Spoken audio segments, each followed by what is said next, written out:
भी राजनीतिक दल और नेता हैं, अगर उनको लगता है सही में उनके पास प्रमाण है या उनके पास साक्ष्य इस बात का है कि ईवीएम में हेराफेरी हो रही है, तो उन्हें उस बात का सिर्फ प्रेस वार्ता में विरोध नहीं करना चाहिए। उन्हें ये कहना चाहिए, सारे राजनीतिक दल जो विपक्ष में हैं, अगर वो घोषणा कर दें कि भाई जब तक ईवीएम नहीं हटेगा तब तक हम लोग चुनाव नहीं लड़ेंगे, तब तो उसको सीरियसली कोई लेगा, कल ईवीएम हट जाएगा।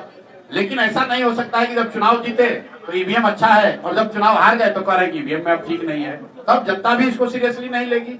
जहां तक मेरा अपना व्यक्तिगत मत है, मैं ऐसा नहीं मानता हूं कि ईवीएम को बड़े पैमाने पर हैक किया जा सकता है, ऐसा मैं नहीं मानता हूं।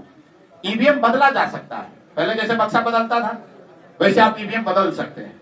वोटर लिस्ट में हेराफेरी हो रही है, वो सही बात है, हेराफेरी हो रही है। चुनाव आयोग भाजपा या केंद्र की सरकार की मदद करता है, तो हम लोग आज से नहीं 4 बरस 5 बरस पहले से कह रहे हैं। शेड्यूलिंग में मदद करता है, वोटर लिस्ट में मदद करता है, उनके प्रचार प्रसार में मदद करता है। एक शब्द आप बोल दीजिएगा, आप पर आचार संहिता लागू हो जाएगा, मोदी जी अमित शाह कुछ भी बोलकर चले जाए, उन पर कोई कार्रवाई नहीं होगी। तो मदद करने के लिए और कई तरीके हैं। ईवीएम हैक होना मुझे नहीं लगता है कि पूरे देश में ये संभव है। 10 लाख बूथ है और हर बूथ पर कम से कम 5 से 7 लोग हैं, उसमें पक्ष विपक्ष हर तरह के लोग हैं।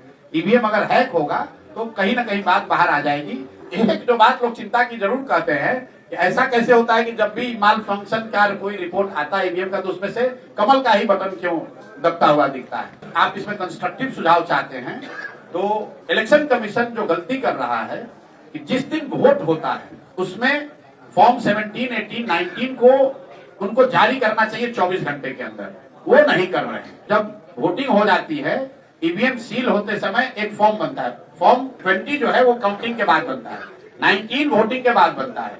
तो जब 19 आप जारी नहीं कर रहे हैं तो शाम में बताता है कि 56% वोट हुआ और काउंटिंग हो रहा है 62% का। वो विषय है। अगर फॉर्म 19 आप जारी कर देंगे, बता देंगे कि भाई वोट पोल कितना हुआ, काउंटिंग उतनी ही होनी चाहिए। नियम ये है, कानून में लिखा ये है कि फॉर्म 19 पहले से जो पोलिंग एजेंट है उसको मिलता है ईवीएम खुलने से पहले, और ईवीएम में उतना ही वोट काउंट होना चाहिए जितना फॉर्म 19 में लिखा है। लेकिन पिछले कई वर्षों से इलेक्शन कमीशन फॉर्म 19 को अपलोड ही नहीं कर रहा है, वो चिंता का विषय है। हैक करना मुझे ऐसा नहीं लगता है कि कोई ईवीएम को हैक कर सकता है।